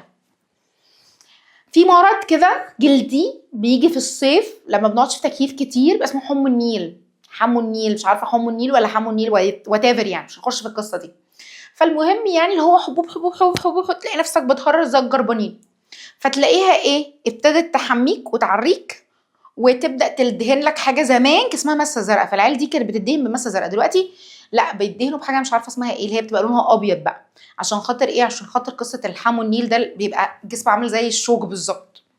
المهم زمان كانت اسمها بوتاسيوم بيرمنجانيت، فيجيبوا مسه زرقاء ويبداوا يحطوها ايه على جسم العيال، يسقسقوها كده في العيال. فماما هتبقى عارفه القصه الجميله دي، هي ستيل لسه موجوده في الصيدليات القديمه، فهي اسمها بوتاسيوم بيرمنجانيت. ده قصتها الجميله. فنجيب البوتاسيوم بيرمنجانيت دي وهجيب شويه من الجليسرين وهنقوم حاطين نقطتين. ايه اللي هيحصل؟ اوك انت شايف ايه؟ نار من غير ما انا عملت اي حاجه، ما قربتلهاش، حصل كيميكال رياكشن. When the drop of the glycerine are added to the potassium permanganate powder, a spontaneous exothermic reaction occurs, leading to the emission of the smoke with the formation a purple colored flame. تحفه يا جماعه، اصلا انت لو شفت التجربه دي تحبها جدا. هتلاقي ايه؟ هتلاقي طلع فليم لونه بيربل، يعني هيطلع نار لونها بيربل. تحفه قوي قوي قوي، شكلها حلوه جدا جدا جدا. اعملها تتاخد علقه بس مش مشكله، بحيث ان انت تبقى ايه مبسوط. يبقى هنجيب شويه من البوتاسيوم بيرمنجانيت باودر وهنحط عليها نقطتين من الجليسرين، هيطلع ايه؟ هيطلع فليم. صدقوني انا لو عرفت اجيب لكم الماتيريال دي ممكن اشتغلها لكم براكتيكال في فيديو او حاجه وابعتها يعني وانزلها على اليوتيوب. طيب نيجي نتكلم بقى ignition of the hay due to the bacterial decomposition. بص بقى الحته دي عشان خاطر نخلص القصه الجميله بتاعتنا دي. بيقول لك social media user shared the video of the village houses in the Upper Egypt that caught fire without a clear reason. Some people claimed that this incident could be made by the ghost عفاريت, since it suggested the spontaneous consumption of the hay and firewood found on the rooftops. ليه؟ قال لك ايه؟ attracted to the activities of the bacterial decomposition which lead to increase the temperature up to the ignition points. مش فاهم حاجة. بص بيقول لك في ظاهرة حصلت في Upper Egypt في صعيد مصر. حصل فيها ايه؟ قال لك village، يعني احنا عندنا في ايه؟ في شوية فيديوز انتشرت on social media في الفترة الأخيرة لقرى في الصعيد ابتدت يولع فيها النار في الايه؟ في التوب روفز بتاعتهم، في السطح بتاعهم، من غير اي سبب حقيقي، يعني من غير كلير ريسن. فالخرافات بدأت تقول ان ده في جوست، يعني في عفاريت في البيوت بتطلع تولع في البيوت. والناس بدات تخاف بقى وحصل بلبله والدنيا. بس هل يا ترى في scientific idea في القصه؟ لا اقولها scientific reason، يعني اقولها سبب علمي. ايه السبب العلمي؟ مش انا لسه بقول يا جماعه في حاجه اسمها spontaneous consumption، يعني في احتراق من غير سبب للاحتراق، زي الجليسرين مع البوتاسيوم بيرمنجانات. فقال لك احنا عندنا في حاجه اسمها decomposition بتاعه البكتيريا. احنا عندنا انواع من البكتيريا، انواع البكتيريا دي بتعمل decomposition، بتعمل نوع من انواع التحلل، فبتوصل للاجنيشن بوينت من غير اي مصدر للحراره، لا ولعنا لا عملنا فريكشن ولا جبت نار ولا اي حاجه خالص. فبيحصل البكتيريا البكتيريا الديكاي ده على على الروفس اللي موجوده اوف هي اند فاير هود، فيبدا يحرق بقى القش اللي موجوده على السطح، الخشب اللي موجوده على السطح من غير اي مصدر، لانها بتبدا البكتيريا دي لما بتعمل ديكومبوزيشن بتبدا تطلع كميه من الحراره مرعبه، اكزوثيرميك رياكشن. درجه الحراره الكبيره دي تقوم ماسكه في اي حاجه قابله للاشتعال حواليها. فلو مثلا السطح، دايما الناس اللي في الصعيد بيبقوا عارفين ان هم بيحطوا على على السطح الخشب بقى، ويحطوا القش بتاع الرز، يحطوا حاجات قابله للاشتعال اوريدي. فلو حد رمى عود كبريت الدنيا هتولع. طب ازاي تولع من غير عود كبريت؟ قالك البكتيريا بتبدا تعمل ديكومبوزيشن فتطلع تمبريتشر عاليه جدا، فيبدا التمبريتشر العاليه دي تعمل اجنيشن تمبريتشر، يعني تعمل اجنيشن بوينت، فيخلي الدنيا تحصل لها فاير، تبدا تحصل حريقه من غير ما حد يقرب لها. فده كده اسمه spontaneous consumption. طب تمام زي الفل. نيجي نتكلم على على extinguishing fires. يعني ايه extinguishing fires؟ اطفاء الحرائق. فبرضه عشان نطفي الحريق لازم تبقى واخد بالك من القصه. فبيقول لك الاكستنجويشنج فاير depend on the what is called with the extinguishing fire triangle. برضه احنا عندنا extinguishing fire triangle، يعني تيجي تتكلم على فكره فكره اطفاء الحرائق الناس بتاخد عليها كورسز اصلا. فيقول لك لازم نتكلم او نتعامل بحاجه اسمها extinguishing fire triangle، اللي هو الفيول ريموفل. مبدئيا انت لازم تشيل مصدر الفيول، لان ده المصدر اللي مولع لك في الدنيا، فلازم تشيل المصدر ده. كولينج لازم تبرد، وعندك حاجه اسمها سموثرينج. فاحنا كده هنفهم القصه دي واحده واحده. يبقى احنا عندنا اكستنجويشنج ديبند اون ده 3 حاجات، فال3 حاجات نبدا نتكلم عليهم. اول حاجه الفيول ريموفينج. الفيول ريموفينج دي اللي هي مين؟ قال لك ان انا such as by closing the gas valves. يعني انا عندي دلوقتي مصدر للغاز، يعني انا دلوقتي لا قدر الله البيت ولع، اول حاجه نعملها لازم اطفي محابس الغاز، لان ده لان دي اللي عماله بتدينا الباور بتاع الحريقه، فلازم اطفي محبس الغاز، دي اول حاجه بتتعمل. يبقى الفيول ريموفل such at the close الجاز فالفز. فبيقول لك الكار انجن cannot operated without fuel. يعني الموتور بتاع العربيه استحاله يشتغل من غير فيول because the fire triangle is incomplete. عشان الفاير تراينجل الفاير بتاعنا تراينجل مش كامل. طب ليه؟ لان انا قفلت الفيول. يبقى انا قلت تاني العربيه مش هتمشي من غير من غير ما احط لها بنزين. طب ليه؟ عشان انا عارفه ان الكومبشنز محتاج اول حاجه بنزين واكسجين وحراره، انا مش حاطه له بنزين العربيه مش تمشي. لوجيك قوي. طيب يبقى احنا عندنا اول حاجه خالص ان انا ان انا بتكلم على فكره ان انا اريموف اريموف القصه بتاعه البنزين، دي لوجيك مود. طيب نيجي نتكلم على حاجه اسمها سموثرينج اللي هي ايسوليتنج الاكسجين. طيب تاني حاجه، عارف الفاير تراينجل احنا هنعمل كل حاجه عكسه. فانا اول حاجه هشيل مصدر البنزين. طيب تاني حاجه لازم تخفي الاكسجين عن القصه، لان الاكسجين بيساعد على الاشتعال. فالراجل بيقول لك بقى؟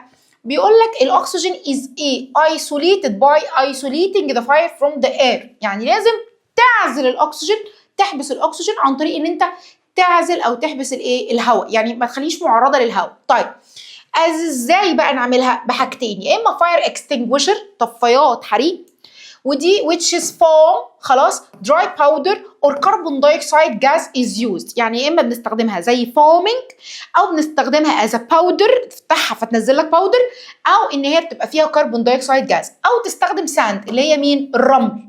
طيب ساعات كتيره بنرمي رمله عشان تطفي حريق. فقال لك used in case of extinguishing fires of the some metal زي الصوديوم او المغنيسيوم فاير. يبقى احنا عندنا دلوقتي حريقه صوديوم. بص تالتة اعدادي في المنهج بتاعهم عندهم رياكشن بتاع الصوديوم. انا لو جبت حته من الصوديوم وهي رميتها في الميه هيحصل هيحصل فاير. انا دلوقتي لو عايزه اطفي الحريقه دي اعمل هجيب رمله، يبقى الساند. فهو بيقول لك ان الساند بنستخدمه عشان خاطر نعمل نطفي الحرائق اللي هي زي مين؟ زي سام ميتال، زي الصوديوم، وزي مين؟ زي البوتاسيوم. نيجي نتكلم كمان عن الفايرز مالها ان فراينج بانز. are extinguished by covering them with a metal lid. طبعا الحركه اللي بيعملها الشيف شربيني اللي مودينا في 60 داهيه، اللي هي مين؟ اللي هي بنقوم قلبين كده الطاسه خلاص، فتقوم انت مبهدل الدنيا، الاكل بيتقلب عليك، او تبدا تطلع ايه؟ نار. الراجل بتاع الطعميه، يا لهوي ذكرياتي معاه وحشه قوي. انا دايما كنت بشوف الراجل بتاع الطعميه بيقوم عامل ايه؟ يبدا يقلي الطعميه كده بميكانيزم تحفه، انا كنت بتسحل معاه، وبعد كده هو يقوم جاي ورامي ايه؟ رامي شويه ميه في الطاسه. مبدع ساحر. انا كان بالنسبه لي كنت بقف اتسحر معاه، كان نفسي اتجوز بتاع طعميه قوي. طيب هبل. المهم كنت بروح اطبق التجربه العمليه دي في البيت، واغرك الله اقوم ماسكه بقى انا بقى الذكاء، عايزه النار تبقى ايه؟ ولعه. قمت مسكت ازازه ميه في طاسه الزيت، ايه اللي حصل؟ شوب، فنار بقى توصل لحد السما فوق. بص مصيبه سودا، اللهم لك الحمد. نسوم بقى جريت طفت العين بتاعت البوتاجاز، يبقى هي ايه؟ كانت مذاكره الدرس ده تقريبا. راحت طفت مصدر الايه؟ مصدر النار. طب لو هي ما طفتش، انا اللي سبت النار، انا سبت النار وقفت اتفرج على العظمه دي ليه؟ هي كانت سريعه التصرف، فراحت جري طفت ايه؟ مصدر النار، قفت بحبه الغاز. هي عملت كل البروكوشنز اللي لازم ايه؟ تتعمل. طيب احنا بقى عندنا هنا هو بيقول لك لو حصلت القصه الحزينه دي وانت ايه؟ وانت بتعمل الشو بتاع مين؟ ناديه السيد. فبيقول لك ايه؟ fires is a frying ايه pans، الفايرز بتاعت ايه؟ الفراينج بانز are extinguishing by covering them with a metal lid. يعني ايه؟ لو سمحت هتغطيها بالميتال ايه؟ لا تحط الغطا ما تقرفناش. ليه؟ عشان خاطر نعمل ايه؟ نايسوليتد الاكسجين، عشان خاطر ايه؟ افصل الاكسجين على النار اللي موجوده دي، فالفاير تراينجل يبقى ايه؟ يبقى incomplete. يعني ما كناش لازم ايه؟ ما كناش لازم يا مس نسمه نقوم طافيين لك البوتاجاز، لا خالص، وتبوظي ايه؟ شو الطعميه اللي انا كنت بعمله، كنت حطيتي الطاسه كان الموضوع ايه؟ الغطا على الطاسه كان الموضوع هيتحل. بس ايه؟ بس هي كان سريعه التصرف. طيب the presence of the pocket filled with the sand in the school laboratories. طبعا انت عارف ايه؟ عارف الحته دي خلاص، اللي هو بتاع الجرد الاحمر ده اللي بيبقى موجود في المعامل. طيب ده من ضمن السيفتي بروكوشنز، يعني انت عارف اصلا الوزاره لو عدت ولقت المعامل ما فيهاش بتاع ده يسجنوا المدرسه على طول، يقفلوها. ليه بقى؟ لان لازم تبقى في اي معمل اللي هو الساند ايه؟ بوكيت ده، اللي هو الباسكت اللي موجود بتاع الساند. ليه بقى؟ اصلا هناك القطط بتعمل فيه بيبي، بس هو في الطبيعي موجود ولازم يجددوا الرمله فيه طول الوقت عشان خاطر ما تبقاش رطبه. طب وده ليه؟ عشان خاطر قصه الاكستنجويشنج بتاع الفايرز، ان هم بيستخدموا ميتالز كتير، فممكن لا قدر الله يحصل حريقه او حاجه. فبقول لك ايه؟ to extinguishing the fires of the some metals such as the sodium او magnesium A fires by isolating A them. طيب نكمل بقيه اسئله الجبريزن، معلش زق الدنيا، انا مش بشرح، انا بحل لك اسئله. طيب it's a tricky مش عارفه ايه from pattern of the extinguishing الفايرز بتاعت الصوديوم او البوتاسيوم fires with the water. بص اهو عندك الرياكشن بتاع الصوديوم او البوتاسيوم، قلت لك نرمي صوديوم ميه في الميه بيحصل ايه؟ بيحصل نار وحريقه. انا مش هينفع بقى اطفي بميه، ليه؟ ما بقاش ناقصه غباء، عشان خاطر ايه؟ عشان خاطر الميه دي اصلا بتعمل كيميكال رياكشن. فقال لك عشان خاطر ايه؟ because الايه increased intensity of the fire instead of the extinguishing it. انت بتزود نسبه النار مش بتطفيها. طيب ليه بقى؟ as a result of the reaction of this metal with the water is exothermic. انت لما تحط الميه هتبدا تعمل كيميكال رياكشن وتكمل، والتفاعل ده بيبقى exothermic، يبقى انت عمال بتزود في النار، فده بيبقى combined with the ignition ايه of the released الهيدروجين جاز. انت عمال بتطلع هيدروجين جاز، والهيدروجين جاز ده جاز فضيحه بيطلع بوب ساوند، فبيعمل لك كارثه. طيب نهايه الكلام، الجدول ده تحفه تحفه تحفه، بيقول لك behavior بتاع كل جاز. فانت عندك اول جاز اللي هو الاكسجين جاز، هو supported with the consumption burning، يعني هو جاز بيسبورت عمليه الكونسامشن او البيرنينج، ده اكسجين جاز حريقه ولعه. الهيدروجين جاز هو فليمبل جاز، يعني هو جاز اصلا خلاص قابل للاشتعال. طيب نيجي نتكلم على الكربون دايوكسيد، قال لك neither burn nor supporting consumption، ولا هو بيتحرق ولا بيساعد على الاحتراق. راجل ايه؟ راجل مسالم ومحترم. يبقى الاكسجين هو ما بيتحرقش، هو بيخش يتخانق، بس هو ايه؟ بيسخن. هيدروجين لا، عنتر فجله بيخش يتخانق، فليمبل جاز. طيب عندك الكربون دايوكسيد، لا ده راجل طيب وكريم في نفسه، لا بيعمل ده ولا بيعمل ايه؟ ولا بيعمل ده. يا خراب، يا رب الدرس ده يموت بقى، مش قادره. How to extinguishing the fire using a fire extinguisher، ازاي نطفي الحريقه؟ وانا مالي، بس هنزق الدنيا. pull the safety pin على اساس ان انت بقيت رجل اطفاء. انا مش فاهمه الحته دي ليها لازمه ايه؟ كله لاجل العلم والتعليم. يلا pull the safety ايه؟ the safety pin of the extinguisher، تفتح ايه؟ البتاعه بتاعت الامان. directed the house of the base of the flame، press the extinguishing point وmove the extinguisher مش عارفه ايه side to side، حته ملهاش 30 لازمه. طيب خش على اخر حاجه في التراينجل اللي هي ايه؟ كولينج. مش انت بقى ايه؟ شلت المكان بتاع البنزين وبعدتني عن الاكسجين؟ برد بقى اخويا، برد وهدي كده بعد الخناقه، جيت اتخانقت وماما زعقت لك ومش عارفه ايه، روح بقى احنن الكلام بقى ليس. فاحنا هنبدا نعمل كولينج. فقال لك الكولينج اذا accomplished lowering the temperature. مبدئيا ابدا قللي درجه الايه الحراره. يبقى احنا كل واحده كنا بنرد. احنا عندنا الفاير ترينجل كان عندك 3. كان عندك مين؟ كان عندك اول حاجه الفيول احنا شلناه، تاني حاجه الاكسجين غطيناه، طب تالت حاجه عندك الهيت فاحنا قللناه. فعملنا lowering الايه؟ lowering the temperature on the burning material such as the paper or below the ignition point usually by using the water. يعني ايه؟ خلاص الدنيا في الهادي، ابدا ارمي ميه بقى عشان خاطر ايه؟ تهدي الحريقه. يعني الحريقه اتطفت، ابدا ارمي ميه. طب ارمي ميه ليه؟ عشان خاطر اعمل lowering للتمبريتشر عشان ما يوصلش تاني للاجنيشن بوينت فلاقي النار مسكت مره تانيه. طيب دي ذا هاي سبيسيفيك هيت. ليش معنى الميه بقى؟ عشان الميه عندها هاي سبيسيفيك هيت. يعني ايه هاي سبيسيفيك هيت؟ يعني بتفضل تكتسب حراره تكتسب حراره تكتسب حراره من غير ما بتتغير من ستيت لانذر ستيت. فهي يعني هتفضل مكتسبه حراره وتفضل قاعده كده اهوت في حاله الليكويد ستيت. الدليل على كده ايه؟ ان البويلينج بوينت بتاعت الميه كام؟ 100. الميه عشان خاطر تغلي محتاجه تحطها على البوتاجاز لحد ما توصل ل 100 درجه. لكن لو جبت شويه الزيت، يعني انت روح كده او انت وانت قاعد في بيتك قوم اعمل تجربه. انا عارفه ان امك هتطردك من البيت بسببي النهارده، معلش حقك علينا. لو احنا حطينا طاسه ميه وطاسه زيت نفس الكميه، مين هيسخن اسرع؟ الزيت. طب ليه؟ عشان خاطر فكره ان هو ما عندوش سبيسيفيك هيت عاليه، لكن الميه عندها هاي سبيسيفيك هيت، يعني عندها قدره على تخزين كميه من الحراره من غير ما تغير ايه؟ ما تغير الحاله للحاله. عشان كده ربنا سبحانه وتعالى بيقول لك جعلنا من الماء كل شيء حي، عشان الميه عندها قوه تحمل وصفات مختلفه عن اي ايه؟ عن اي سائل تاني. طيب يبقى بيكوز انها عندها high specific heat of water which allow it absorb the large amount of the thermal energy والتمبريتشر بتاعتها بيربيرنت الماتيريال ايه؟ بتديكريس. water is not used to extinguishing البتروليوم اويل او الفايرز. طب يا جماعه هو احنا ليه ما ينفعش ان انا استخدم الميه في اطفاء الحرائق بتاعه البنزين؟ بنزينه بتولع ما ينفعش اطفيها بالميه؟ لا. ليه؟ عشان خاطر الدنسيتي بتاعه الاويل مالها لوينج ده الدنسيتي بتاعه الميه. جيب تجربه ثالثه. هنجيب كوبايه ميه نحط عليها نقطه زيت، ايه اللي هيحصل؟ الزيت هيحصل له فلوت. معنى الكلام ان الزيت الدنسيتي بتاعته اقل من الدنسيتي بتاعت الايه؟ الميه. فانا دلوقتي لو عندي البنزينه بتولع ورحت ايه؟ طفيتها بالميه، ايه اللي هيحصل؟ الميه هتبدا ايه؟ تنزل تحت والنار تطلع بالزيت. بترمي ميه فالميه تنزل تحت والنار تطلع بالزيت. ده عبط بقى، هنفضل قاعدين لحد ما نولع في البنزينه كلنا. فمش هينفع نطفيها عشان خاطر قصه الايه؟ الدنسيتي. فبقول لك بيكوز البتروليوم اويل بيفلوت اون ذا سيرفيس اوف ذا ووتر. وده ليه؟ عشان خاطر الدنسيتي بتاعت الايه؟ بتاعت الاويل لو ده الدنسيتي بتاعت الايه؟ بتاعت الاير. وتلخيصا للكلام احفظ الجدول ده. انت عندك ايه؟ 3 حاجات عشان خاطر تطفي لك الحرائق. فعندك اول حاجه ريموفر فيول.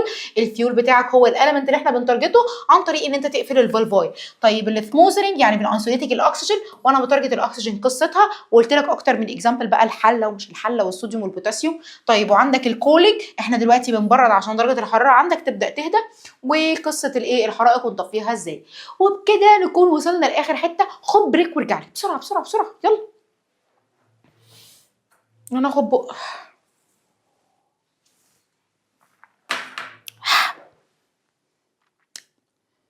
يلا اخر حته عندنا في الدرس اسمها اوكسيديشن وريدكشن. بس الاكسيديشن والريدكشن الصراحه انا مش هشرحها من النوت. انا هشرحها منين بقى؟ هشرحها من ملزمتي انا. بص اهي، خرابي خرابي على الحلاوه والطعام، خرابي على الحلاوه والطعام. بص يا ابني الحلاوه، ادي التلخيص اهو. قلت لك الكومبشن والاكسيديشن والريدكشن. الكومبشنز عندك 3 element must be present in the consumptions. قلت لك الفاير تراينجل اللي هو الفيول والاكسجين والهيت. بدات اتكلم على الفيول فقلت لك فليمبل ماتيريال بنستخدمها عشان خاطر لب لب لب لب. قلت لك الفورمز بتاعت الفيول، عملت لك مقارنه ما بين الثلاثه، كاتبه لك اهم البوينتس فيها فمهمه قوي وابدا اشتغل عليها. قلت لك كومبير ما بين الناتشورال جاز والبوتوجاز. قمر. قلت لك الهيدروكربون وقصته، استخداماتهم بنستخدمها في ايه؟ البروبرتيز بتاعتها في ايه؟ بص الجريليك اللي هي ريحه الثوم اهي، والكلوروفيليك فاليو اوف ذا ايه؟ اوف ذا فيول قلتها لك، ودي هي كيلو جول بير جرام. طيب بعد كده قلت لك ايه؟ قلت لك الاكسجين موجود نسبه قد ايه، وده هو المين element of the consumption process.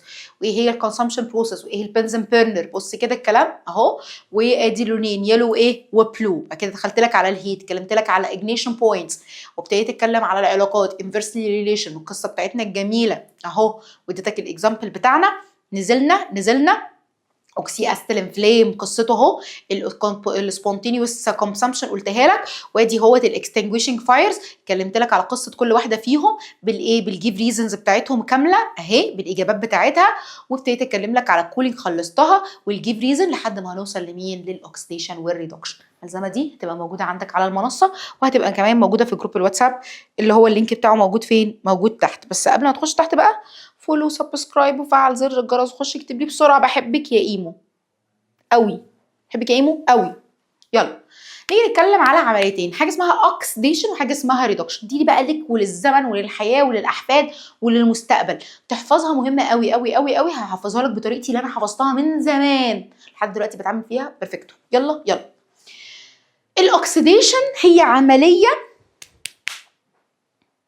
عكس الريدكشن، عامله زي ملك وكتابه، هما الاثنين ايه، كونكرنت، يعني هما الاثنين متلازمتين صحاب بعضهم، بس هما الاثنين ايه، عكس بعضهم. يعني ايه وش ملك وش كتاب، انت كده فهمتني.